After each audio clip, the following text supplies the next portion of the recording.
Assalamualaikum. Good morning. My name is Nur Hidayati. I'm managing partner for Nur Maidi & Co.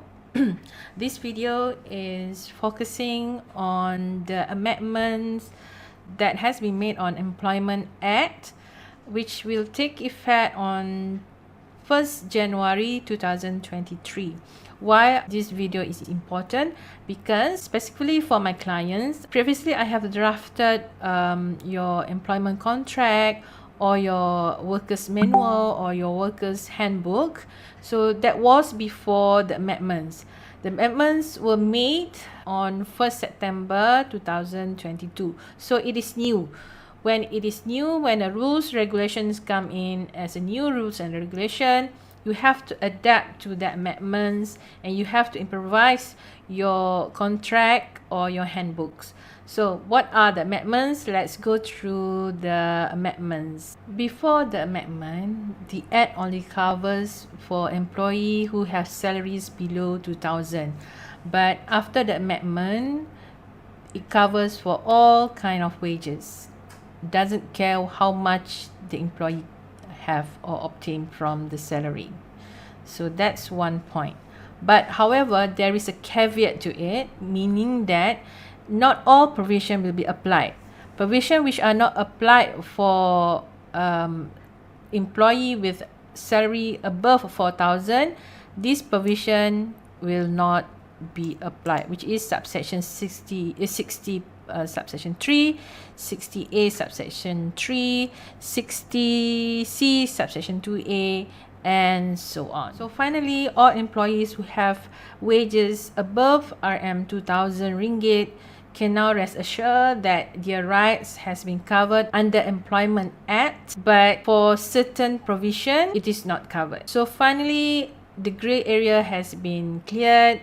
Any employee who has salary above 2,000 ringgit are now covered by the Employment Act.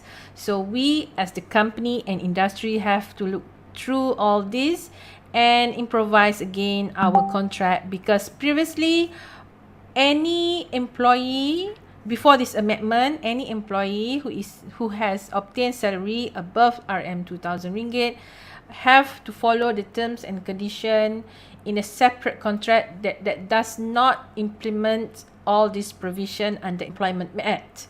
1st January 2023, the Employment Act have to take effect. You have to improvise all the terms and conditions to follow the provision under Employment Act. So you cannot go beyond what has been provided by Employment Act for all employee regardless their wages. Okay, next vital provision that we have to take note is, at least in my opinion, is the provision for flexible working arrangement, flexible working hour, which is under section 60P. Since the COVID-19, with the pandemic, the model of working hours is quite different now. It's changed the total environment of working in many sectors. So the Employment Act now covers for that matters. So if employee requests in writing for a flexible working hour, flexible working arrangement, the employer have to reply back also in writing within 60 days to state whether they approve the request for flexible working hours or they decline.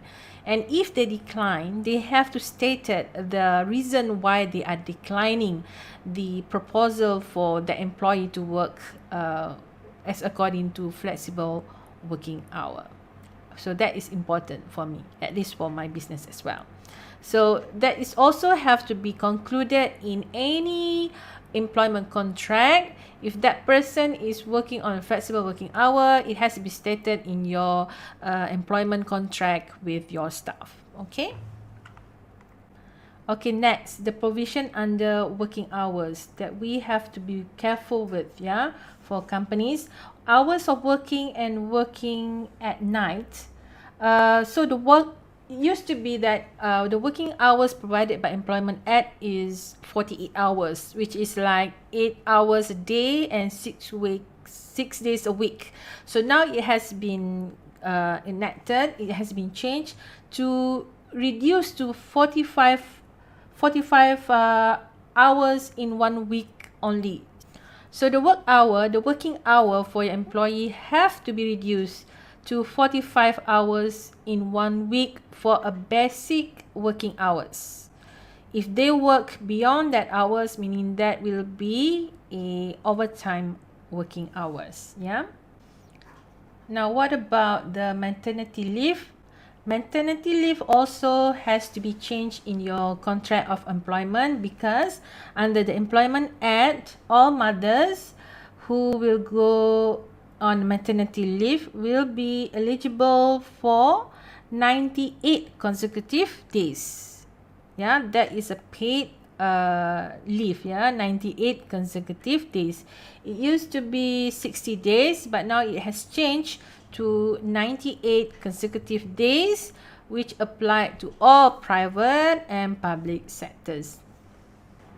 And then another interesting additional for the leave granted by that must be granted by the company to the employee is paternity leave. This has never been done before in Malaysia, and since Malaysia wants to adapt with the labor law around internationally, so paternity leave is introduced, which takes effect on this 1st January 2023. And paternity leave is for 7 days, if I'm not mistaken. Yeah, 7 days.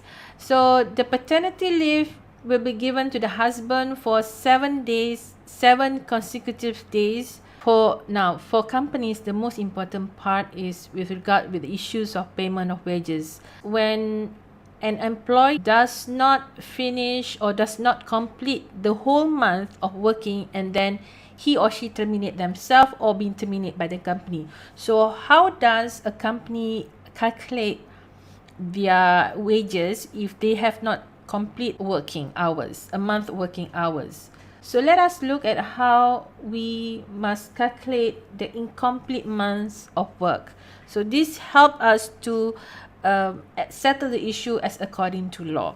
So this is under provision A. So if the employment was terminated before the end of the month, or the employee took a leave of absence without pay for 1 or more days of the month, etc. So the payment, the salary will be counted as the formula stated in 18A of the provision. You have to follow this. Now, I realize that the number of days of the particular wage period was not defined clearly in this provision. So I guess we will use the normal practice, which is to be divided by 26 days.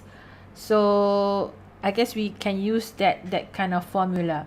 So you have to abide to this and look through your contract again, and you can insert this kind of provision into the contract for the employee to sign. Yeah.